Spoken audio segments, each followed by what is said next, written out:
এই জায়গাটা আপনারা এর আগেও দেখেছেন। আমি এর আগের কয়েকটা ভিডিওতে দেখিয়েছিলাম এই জায়গাটা। যে এখানে আমি আমার মুরগির একটা আলাদা করে ঘর করব।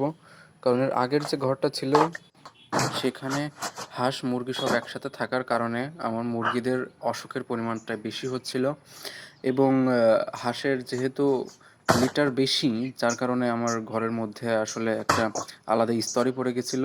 যেহেতু ঘরটা বাঁশ দিয়ে ঝরাট তৈরি করা হয়েছিল, ভিতরে কোনো ফাঁকা ছিল না, যার কারণে সমস্যাটা আরও বেশি হতো। তাই এবার যে ঘরটা তৈরি করব সেখানে একটু মাচা করে উঁচু করে আর সেখানে নিচে আমরা ওই প্লাস্টিকের নেট দিয়ে তৈরি করব, যাতে মুরগির লিটারগুলো সব নিচের দিকে পড়ে যায় এবং ঘরটা একটু অ্যামোনিয়া গ্যাস ফ্রি থাকে এবং নিচে পরবর্তীতে যে কোনো সময় আমি পরিষ্কার করে দিতে পারবো।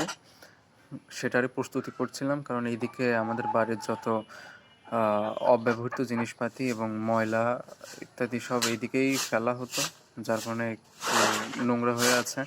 এগুলো পরিষ্কার পরিচ্ছন্ন করে তারপরে আবার বাঁশঝাড়ের দিকে অনেক পানি উঠছে, যার কারণে বাঁশও কাটতে পারতেছি না। এর কারণে সব মিলে একটু দেরি হয়ে যাচ্ছে। তারপরেও চেষ্টা করতেছি দ্রুত করার। এইখানটাতে আমরা আসলে আমাদের যে মুরগির ঘরের কথা বলছি সেটা করব।